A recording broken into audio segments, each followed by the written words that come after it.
Ooh, what's going on, guys? So it is a snowy little night tonight, and we had to run some errands. But I was having some blood sugar issues before, so I feel like this is a great way to go into help. My blood sugar is low. What do I do? Right? So we're going to approach this in a couple different ways. First way is you're a regular person, right? The second way is you're a bodybuilder or an athlete, bulking, trying to put some weight on. Third way is you're some type of athlete or even a regular person who's dieting and trying not to consume too many calories, but at the same time, you don't want to pass out from hypoglycemia, so you got to consume some. So let's start with the regular person. Now these are a couple cool, just a couple, I guess general rules. Yeah, general rules that apply for all three categories, which is you don't want anything low glycemic, because you know you need carbs, right? But you need fast-acting carbohydrates. You need sugars. And I don't mean like fruit sugars. I mean you need sugar. Because even fruit sugars, right? Fruit sugars, when you're eating fruit, there's fiber in fruit. Now, fruit sugars have a different type of insulin response in your body, where the way white sugar or brown sugar, just sugars in general, and fructose respond very differently. Fructose, even though it's a sugar, it doesn't get utilized in the body as quickly or absorbed as quickly as white sugar, cane sugar, things like that. Now, is fructose healthier than regular white sugar? Of course it is, by a mile and a half. But, you know, health isn't exactly the objective right now. You're in the middle of your hypoglycemia attack. Your blood sugar is very low, and you're probably starting to get a little sweaty, right? We don't like that, and you're stressing out a little bit. There's one thing you'll notice whenever you're going through something like this, is that you can eat like a freaking machine. Your body will happily just indulge in calories no matter what. You can eat everything, and you're craving sweets for obvious reasons. Your body knows that it needs it. Now, one thing I will say is try to pace yourself. That's the biggest piece of advice I can give anybody with this. Is, for example, when it happened to me, I was just about due for a meal. So I kind of knew it was coming on, and I started to crave a couple things that were weird for me. Where that's usually a sign where, hey John, your blood sugar's not low yet, but you might want to think about getting that meal in because you're craving something that's weird, that you don't normally eat, right? I should have listened to my body, but I didn't. So that meal was a cup and a half of white rice, 14 egg whites, and a little Greek yogurt thing. And one of those Uncrustable peanut butter and jelly sandwiches. So, what I did was, I had the rice, and I left the protein out for a bit, because I wanted the carbs in my system to fix this hyperglycemia before it got worse. So I just had the carbs, and then I had my protein. Now, I was still hungry. Normally that meal fills me up completely. I don't want to even look at food after it.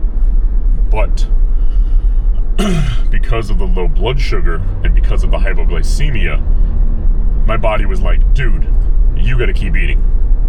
Now keep in mind, it's saying this to me, not because I didn't just ingest enough carbs, but because it didn't get a chance to analyze what I gave it yet.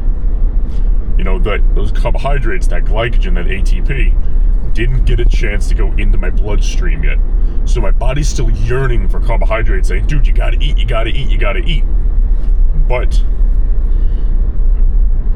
it hasn't picked up yet that I already did. Now, I know my body really well.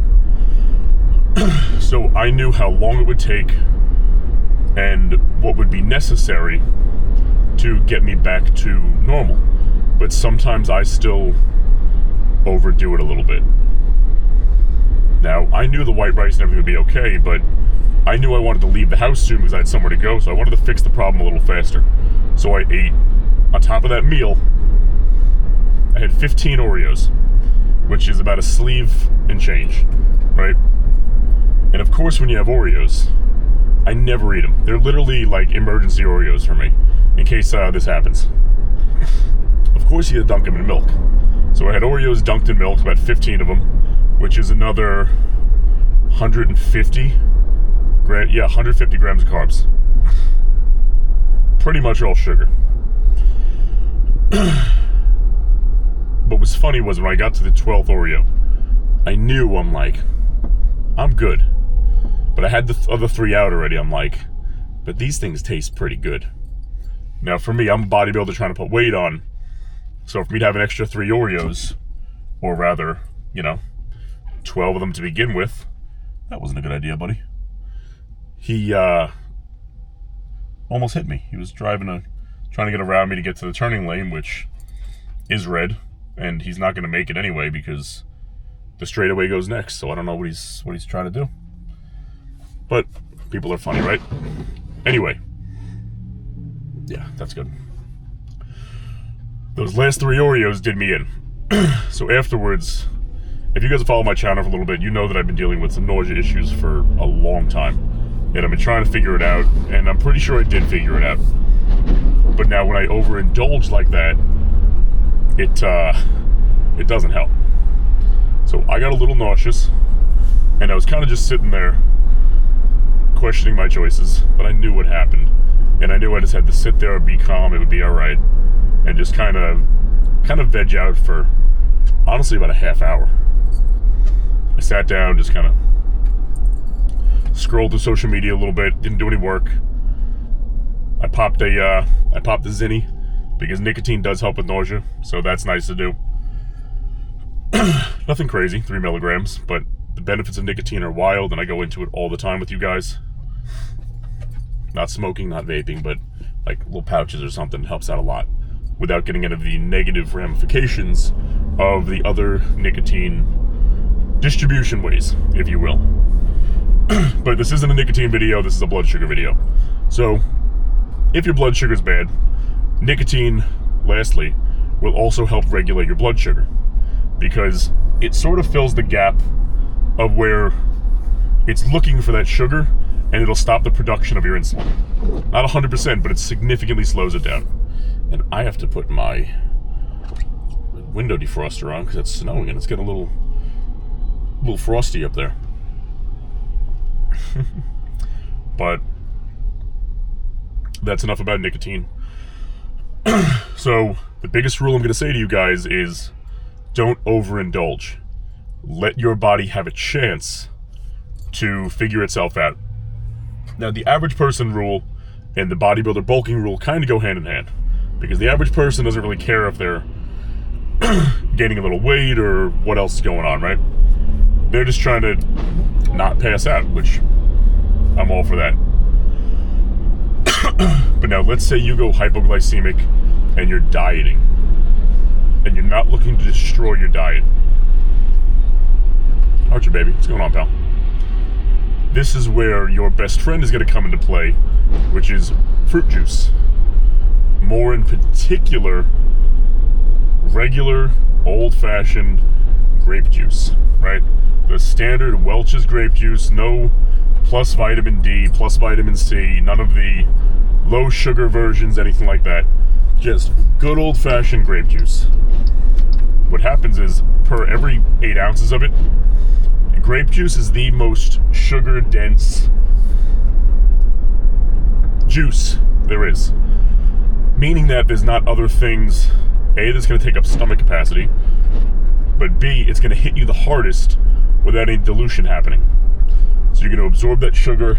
This guy is all over the road. You get a little snow and people have no, he's like swerving kooky crazy. I'm staying away from him.